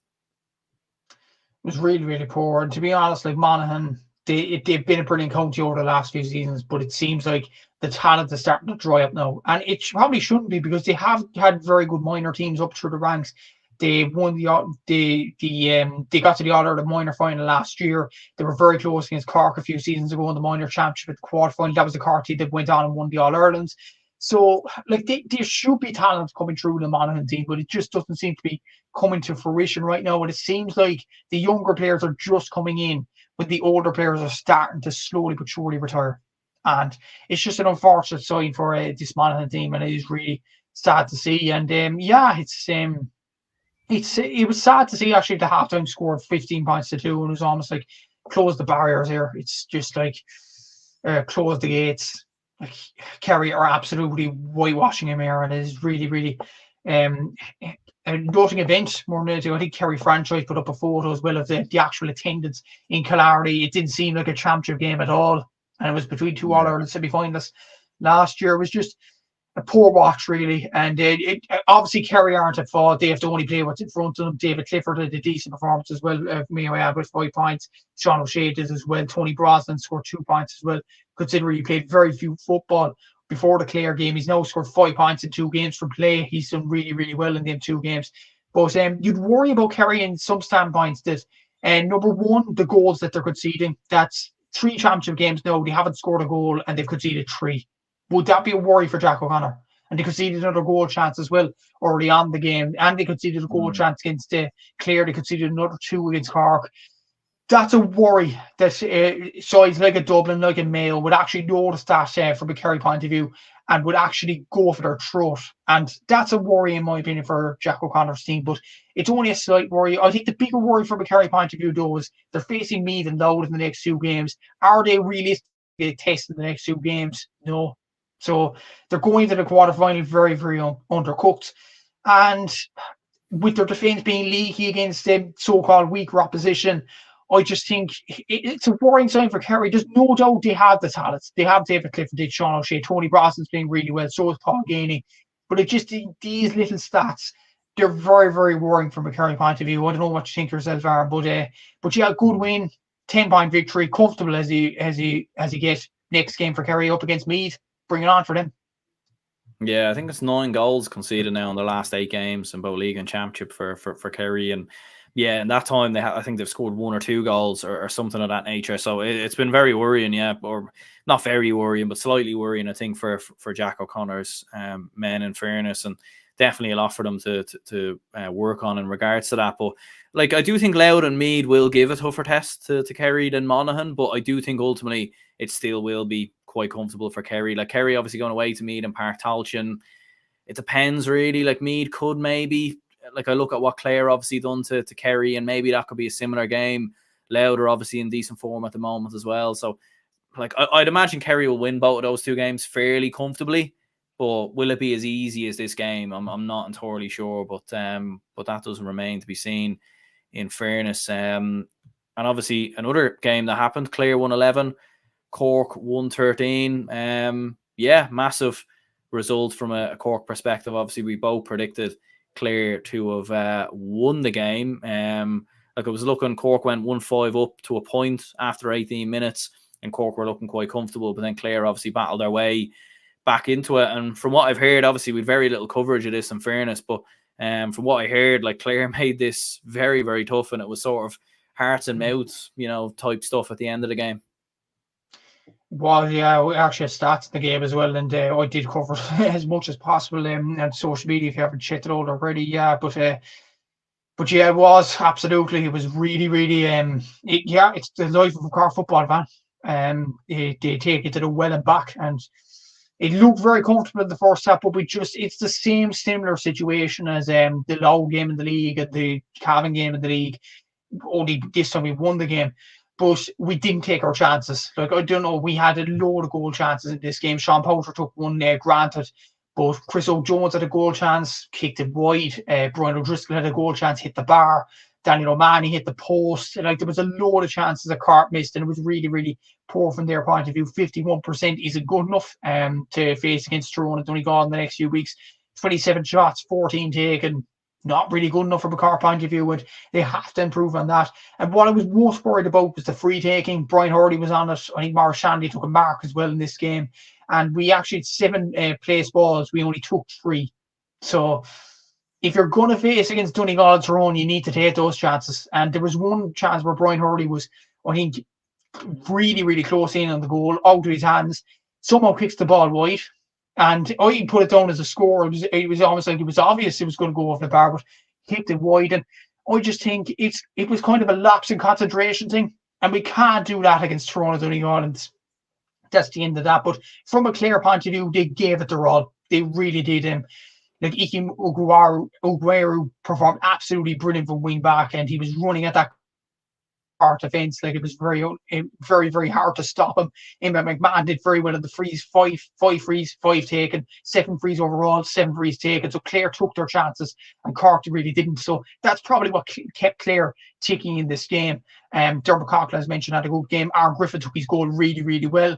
There was questionable Cork defending in that standpoint, but But Clare really put it up to us. It was a level game at some point, but then Tommy Walsh gets a crucial score down the other end, and then Mark Cronin gets that insurance point, which I put up on my Twitter account if you haven't checked it out already.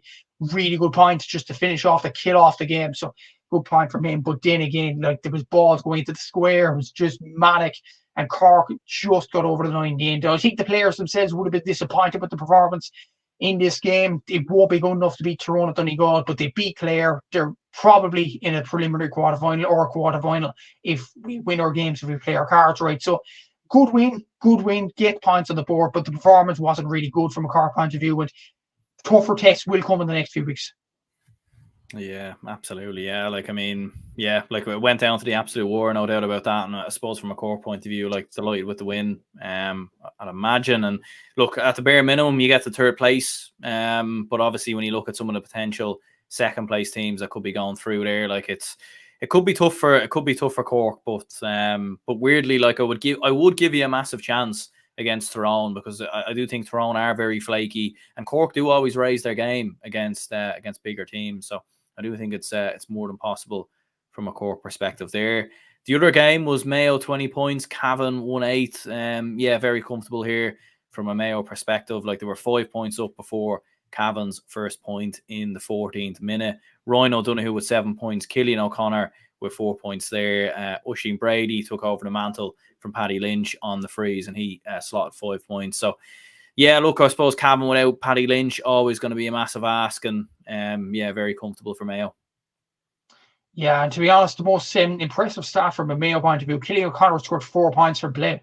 When was the last time that happened? Really good performance from him. Yeah, it's his first championship start in a while as well, I think. And what a way to do it! What a way to get your name on the board. Very good performance from him. Matthew Ryan had a good performance. It was all overall a very comfortable day at the office for Mayo. The Cavan, look at their scores. They only scored 1-4 from play. Really not good enough to go on and win the game. But to be honest, what more could you expect from Cavan? Paddy Lynch injured, like that's a big loss for them. It always was going to be a big loss, but I think they will be quietly targeting that Roscommon game in the neutral ground of match day 3. I think that's the major one where they would target a win in that one if they are going to get any win. But from the Mayo point of view, very, very comfortable. Obviously, this game wasn't live. There was very few highlights in the game as well. I didn't. I could only go off match reports and stuff like that. But well done to Mayo to get over the line. I think they'll beat Roscommon the next day out as well. So yeah, Mayo going along nicely enough. Good result to get after the Galway defeat. But from a Cavan point of view, wasn't really their best performance. And to be honest, with Paddy Lynch injury, what more could you expect? Yeah, absolutely so. And yeah, like it was comfortable for Mayo, in fairness, and it is going to be tough for Cavan to get out of that group, especially when you've got Roscommon and Dublin obviously still to come up as well. We'll go through the games in the Tailteann Cup. So in Group 1, we had Waterford, who unfortunately got beat by Kildare. It was 5-15 to 6 points. But I think the other standout game, Longford 17 points, Leitrim 2-12. Leitrim getting over the line just about. And if we look at the table as how it stands there, and all these league tables, by the way, are provided by @GA League Tables on Twitter. Very good account. Seeing they hit 30,000 followers over there as well today. So fair play to them. But this is how the table looks. So Kildare and Leitrim both on 4 points, both through, and it will basically be Longford and Waterford who will play each other in the decider next week for who gets the third place. So yeah, like I suppose Kildare winning, fairly predictable that, but Leitrim, massive win for them, wins from 2. Yeah, it was a big win for Leitrim actually against a decent Longford team away from home. They got a crucial goals at crucial times of this one. Obviously, Barry McNulty with 1-4, very good performance from him. Ryan O'Rourke as well from centre forward excelled, so good result for Leitrim to get, and they're in the quarterfinals. The preliminary quarterfinals at least now. They play Kildare just to decide who will be in the quarterfinal. As for Kildare, look, we said at the start of the Tailteann Cup, if Kildare took this competition seriously, if they embraced this competition, they are one of the best teams in it, and they just proved that way. Niall Kelly scoring 1-3 in this. Paddy Woodgate had another good game as well from the forward line. So good result from Kildare, but expected really. But from a Leitrim point of view, really big win against a decent Longford side. And now Longford look at the score difference. It doesn't look like Longford will make it out of the group, which is quite disappointing from Paddy Christie's point of view. Yeah, no, absolutely so. Like, especially after such a heavy defeat, and obviously it does. I suppose to remind people how it works. Like the top 2 go through, but then it's the best third place teams, and it's the best 3 third place teams from all the groups essentially there. So it's not looking good there from a Longford perspective, even with a win against Waterford. But they do have a chance to rectify their score difference there. In fairness, Group 2, it was Tipperary 112, Sligo 322. Fairly very comfortable win there for Sligo, and Antrim just about got over the line against Wexford. Big win there for Antrim, going away to Wexford Park. Group looks like this. So you've got Sligo with 4 points, Antrim with 4 points. A lot of these groups are kind of very similar. So yeah, Sligo and Antrim both through, and it will go down to Wexford and Tipperary next week to decide who progresses as the third place team. But yeah, huge win there for Antrim. Yeah, big win, huge. I didn't expect Antrim to actually go down to Wexford Park and get a win, but fair play to them. Ryan McQuillan scored 5 points, which was an exceptional performance from him. Craigan's Roy McCann. There is 2 Roy McCanns in the Antrim team. It's quite confusing, but it was the Craigan version that got the goal for Antrim, so very good finish from him. And yeah, it was a difficult defeat to take from Wexford point of view, but they only have to beat Tipperary and they'll get third place because their score difference is much better than that of Longford's. But as for Sligo and Tip, yeah, comfortable win for Sligo. Niall Murphy and Sean Carabine scored a combined 3-9 in this one, so it just shows you there. Still Sligo's key players and very good performance from them, but Tipperary football, it's a never-ending story, isn't it? How far they've gone back, and even in Thurles, they couldn't even put up a test really to Sligo, which is quite a sad sight to see from a Tipperary point of view. Absolutely. Yeah, it certainly is. It's mad to see how the tables have turned in the last couple of years there. Looking at Group 3, Carlow 13 points, Fermanagh 113, and Laois just about getting over the line there versus Wicklow 11 points to 10. That was obviously the feature game on the Sunday game last night. And Group 3 looks like this. So Fermanagh are through with 4 points. Still a little bit to play for there with Laois, Carlow and Wicklow. You've obviously got Wicklow versus Carlow next week in terms of the decider for third place. Maybe Carlow can still pull it off in fairness and get second place. But yeah, I suppose big win for Laois just about against Carlow. Yeah, big win for Laois. Yeah, big win for Laois. Evan O'Carroll getting 4 points at this one. Probably the deciding factor was the Kevin Quinn sending off for Wicklow. Looking back at the replays, it probably was the right decision. But to be fair, Wicklow really put it up to Laois, even down to 14 men. So good performance from them, but ultimately a very good win for Laois in Aughrim, Fortress Aughrim as it's most commonly affectionately called. So good win for Laois there. And as for Fermanagh, Carlow, Fermanagh just got over the line, but it was a difficult assignment to go down to Watchcullen Park and get a win there, so they did that. So fair play to Fermanagh for doing that. Conor McShea getting the goal, and even Josh Arguellis, Shea Cullen and Johnny Cassidy all hit 2 points from defence. So good display from Fermanagh. And again, like Kildare, we said at the start of the season in the Tailteann Cup, if Fermanagh took this competition seriously, they're a major threat, and it proves to be that way. And they could be even going onto a route to a semi-final because they look really good at the moment for Fermanagh. Absolutely, yeah. And it was London 10 points down, 124, and it was Limerick 210, Offaly 8 points. Group looks like this, down with 4 points there through. London and Limerick both with 2 points, and Offaly are bottom and are pretty much out at this stage because they're playing down on the final day. So yeah, what on earth is going on with Offaly? Like, goodness me, like they've absolutely fallen a mile off. Like, and rub more salt in the wounds, aren't they? Are definitely out because they can't catch Limerick at London either. I don't think anyway. So yeah, no, they can't actually, regardless of the results. Yeah. So they're gone.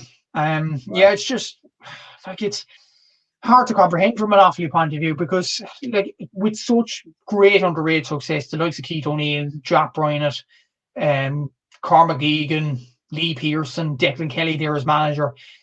It's just so unfortunate the way things have unravelled so quickly from an Offaly point of view. And I don't know how they're going to fix it next season. It's going to be, and they even had a very good poor league, if you remember correctly. Like they finished like sixth in Division 3 as well, barely staying up. So like it was a poor season from an Offaly point of view all around. But I will gain a bit of pride in this because I actually said Limerick would win this game, and they did. So fair play to Limerick to go on and win it. And what I would say as well, that ended a 13-game losing streak from a Limerick point of view. So it's a huge win for Jimmy Lee's men.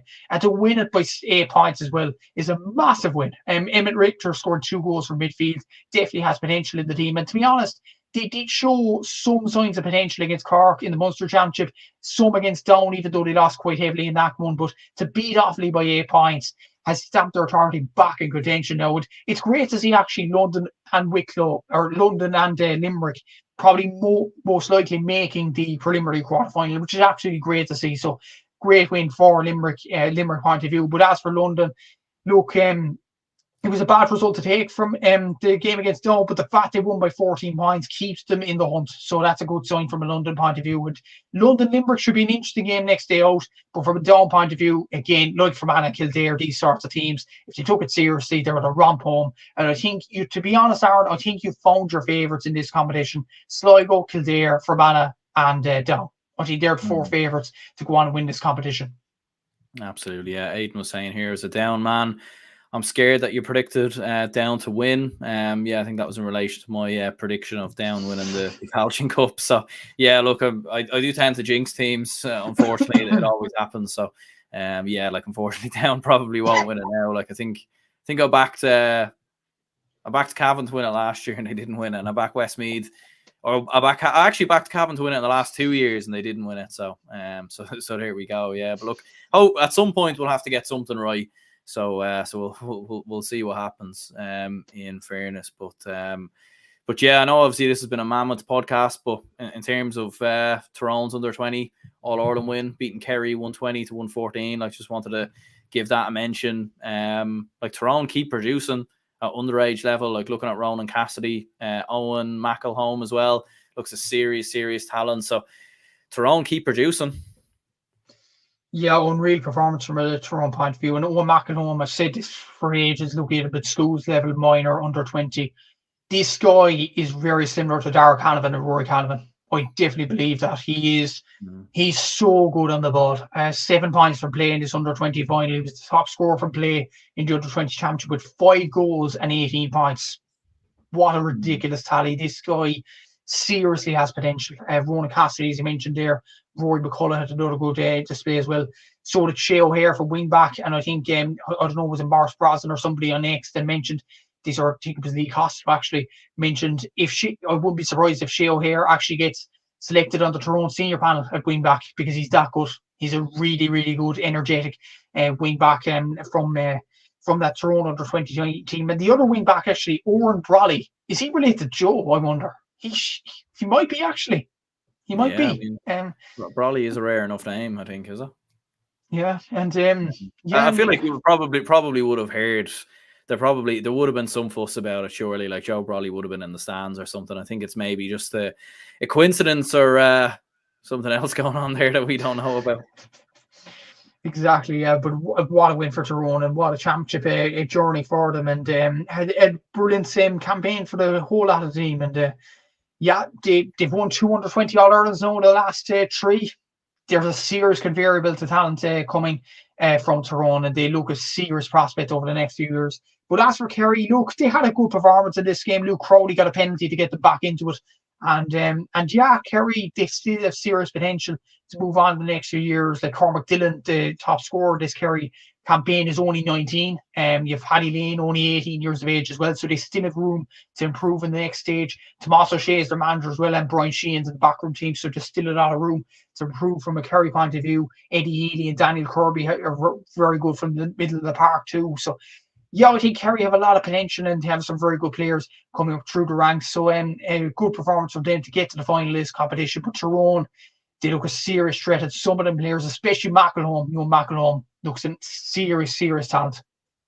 Yeah, he does. Like, you wonder nearly could Fergal Logan, Brian Dooher, like, could they even bring on McElhone, maybe even in, maybe not for the Donegal game, but maybe after that potentially for the Westmeath game. Like, could they bring a few more of those lads in fairness? But yeah, like, the conveyor belt keeps going. Like, they obviously won an under 20 All-Ireland a couple of years ago as well. 2 years ago, I think it was. So, like, they just keep on producing, keep on bringing through players. Like, whatever they're doing, they're getting it right. And 100% says. Yes, there might be a few Tyrone lads leaving the panel and everything else, and obviously players retiring and whatnot, some lads getting older, but there's a huge amount of younger lads coming through. We've obviously saw it in the Tyrone seniors, Dara Canavan, I think Kieran Daly's been very good there as well. And now you've obviously got another bunch of lads there who could maybe make the breakthrough next year, if not the year after. So definitely a lot of positives there from a Tyrone perspective. In terms of moment of the week and player of the week, what would you lean towards? Moment of the week. In football, I'm going to go for Limerick beating Offaly. First win in a 13-game losing drought. It's a brilliant victory for Jubilee's men, so I think that's going to be moment of the week. Player of the week, I'd probably have to go Cillian O'Connor. 4 points from play is really, really impressive. And I have to say that from his point of view. From a hurling standpoint, moment of the week, hard to choose because there wasn't much shocks, was there, this weekend? Yeah, it's a hard one to choose. I'd probably go Alan Connolly's hat-trick. Has to be. To get his third hat-trick in a matter of games is absolutely superb form and definitely deserves a mention. And player of the week, I don't want to be repetitive and say Alan Connolly, so I'm going to go for someone different. I'm going to go for John Donnelly from Kilkenny. 7 points he plays, an impressive tally to get, so I'm going to go for him. Yeah, absolutely. Yeah, I think in terms of moment of the week, I'd probably, I know Dublin hurling lost, but like the fact that we're so competitive in that game versus Kilkenny, I think was brilliant. Obviously follows on from the under-20s winning, the minors winning as well. Like just a very good weekend all around for Dublin hurling. Player of the week, yeah, I think John Donnelly's a great show, but I don't think you can look past Alan Connolly with a hat-trick. Like he was absolutely outrageous there, in fairness. In terms of football, Rob Finnerty was very good. John Daly was obviously very good for Galway as well, in fairness. But yeah, I think Cillian O'Connor, I think is the perfect shout there, in fairness. And yeah, moment of the week, like probably Tyrone winning the under-20 All-Ireland. So many players making the breakthrough with Tyrone right now, or so many players coming through, which is interesting to see. So yeah, I suppose we'll go ahead and wrap this one up here. Anyone who tuned in, if you could hit the like button and subscribe, that would be great. Make sure to check out all of Matthew's socials as well, at the Gaelic Statsman on Instagram, Twitter, YouTube, and you'll find everything there. And anyone who tuned in, we very much appreciate that. And yeah, we'll speak to you all in the next one.